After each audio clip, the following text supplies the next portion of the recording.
Les pays de la sous-région Afrique centrale envisagent de donner un nouvel élan à la lutte contre la corruption. Pour y parvenir, les pays membres du réseau des institutions nationales anticorruption d'Afrique centrale sont en réunion extraordinaire depuis ce 22 janvier à Brazzaville. Les travaux qui ont été lancés par le Premier ministre, chef du gouvernement Anatole Koliné Makosso, permettront au président des institutions de lutte contre la corruption de mener des réflexions autour de l'opérationnalisation du RINAC et la mise en place des institutions nationales plus dynamiques pouvant accélérer la lutte contre ce fléau. La rencontre de ce jour à Brazzaville s'inscrit donc en forme de synthèse des travaux mentionnés plus haut, ce au fin de finaliser et d'adopter définitivement les textes fondateurs de la plateforme de coopération des INAC d'Afrique centrale dénommée RINAC. Étape cruciale précédant la désignation de ces dirigeants, leur installation solennelle et leur prise de fonction effective. Monsieur le Premier ministre,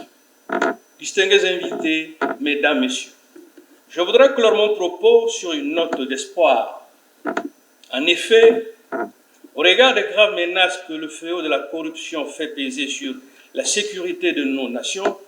à travers la criminalité et son réseau souterrain de financement, nourri par un flux de plus en plus important de capitaux illicites,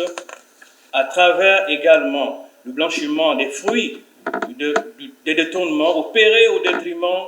du développement et du bien-être de nos sociétés, je reste convaincu du soutien conséquent des plus hautes autorités de nos États aux efforts multiformes de lutte contre la corruption, résolument engagés par leurs INAC respectives. La République du Congo, qui s'est vue dotée d'une entité stratégique, la Haute Autorité de lutte contre la corruption, prône la synergie de tous les pays, question de mener une lutte collective sans merci contre ce phénomène qui empiète sur les efforts de développement et de bonne gouvernance. Les États de l'Afrique centrale, à travers nous, structures respectives anticorruption, vont faire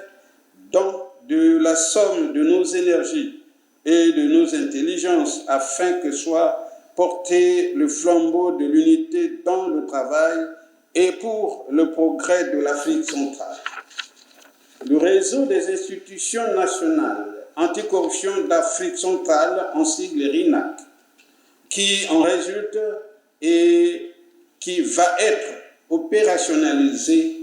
au cours des travaux de cette réunion extraordinaire, est un signal fort de notre engagement collectif à coopérer fermement à la lutte contre la corruption en Afrique centrale. La corruption, qui prend des proportions inquiétantes en Afrique, appelle aux actions plus robustes et à un engagement collectif des États.